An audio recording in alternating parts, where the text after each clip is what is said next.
Assalamualaikum warahmatullahi wabarakatuh.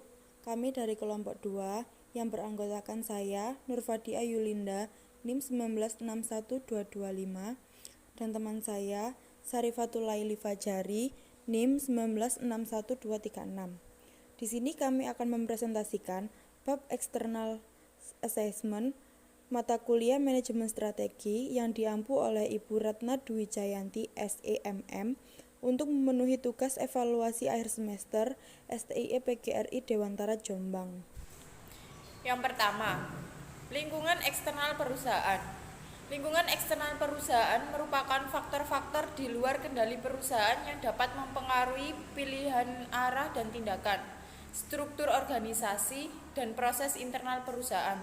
Lingkungan internal perusahaan memiliki dua bagian, yaitu yang pertama, lingkungan kerja adalah lingkungan eksternal yang memiliki pengaruh langsung terhadap organisasi. Lingkungan kerja sering disebut dengan lingkungan bisnis atau industri, yang terdiri dari supplier, distributor, pemegang saham, pemerintah, pesaing, komunitas lokal, pelanggan, dan lain-lain. Yang kedua, lingkungan sosial merupakan kekuatan umum yang mempengaruhi secara tidak langsung terhadap organisasi.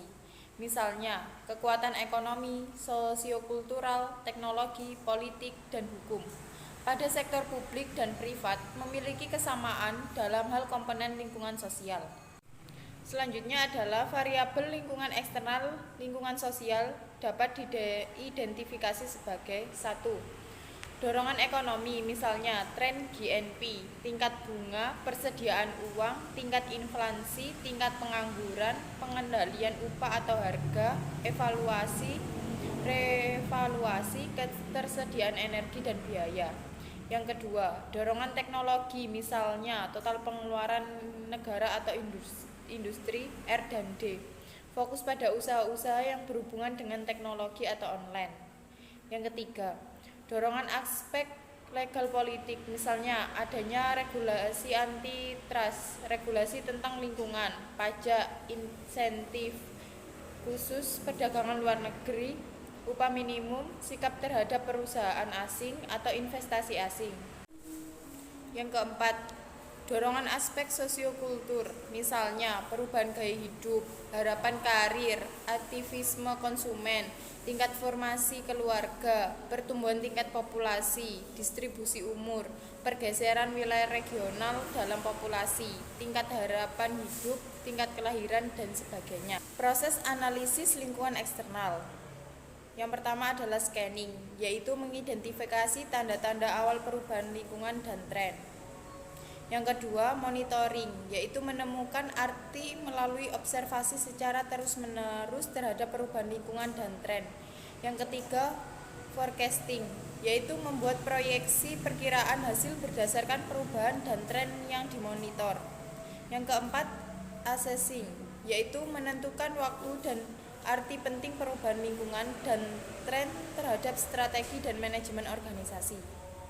Peluang dan ancaman perusahaan. Peluang adalah aspek positif dan eksternal terhadap organisasi. Misalnya, kebijakan selaras dengan pusat, hibah, subsidi Pemkab, kerjasama operasional dengan lembaga lain, ketersediaan sumber tenaga kerja, dan ada beberapa kategori dalam peluang. Yang pertama, peluang rendah.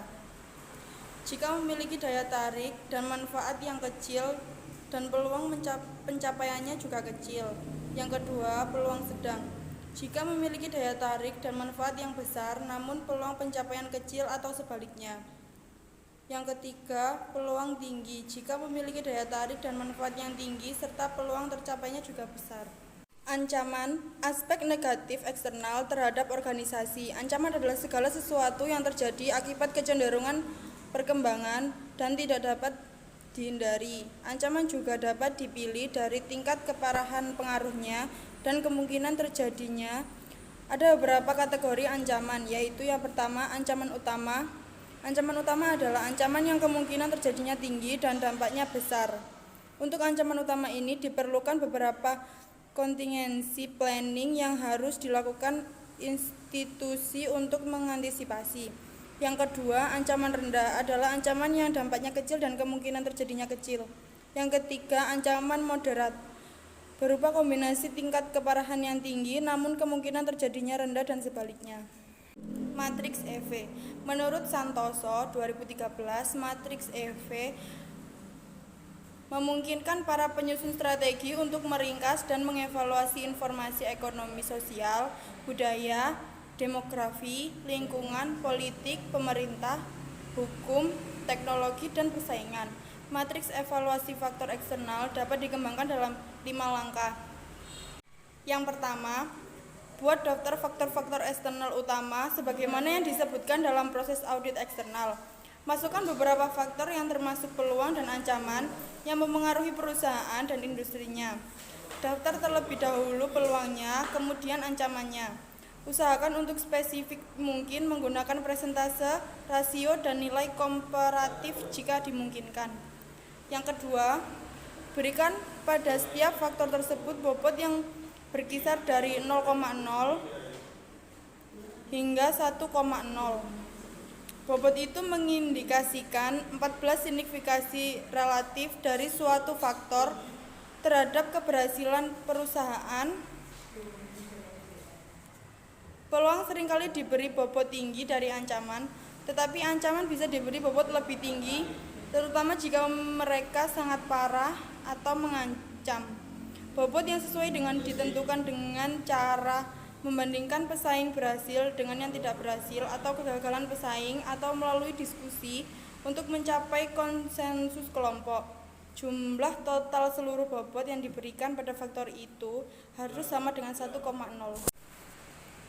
Yang ketiga, berikan peringkat 1 sampai 4 pada setiap faktor eksternal utama untuk menunjukkan beberapa efektif strategi perusahaan saat ini dalam merespon faktor tersebut, di mana 4 sama dengan respon yang sangat bagus, 3 sama dengan responnya di atas rata-rata, 2 responnya rata-rata, 1 sama dengan responnya di bawah rata-rata.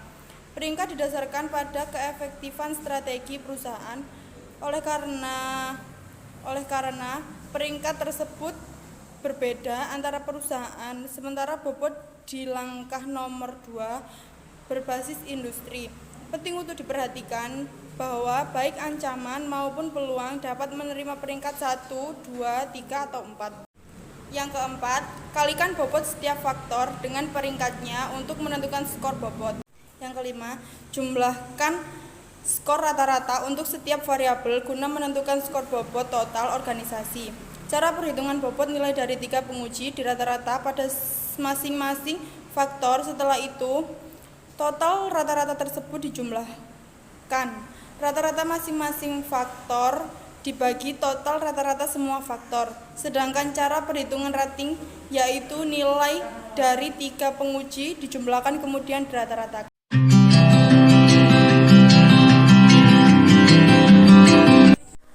Sekian video presentasi dari kelompok kami. Untuk kurang lebihnya kami mohon maaf dan semoga bermanfaat. Wassalamualaikum warahmatullahi wabarakatuh.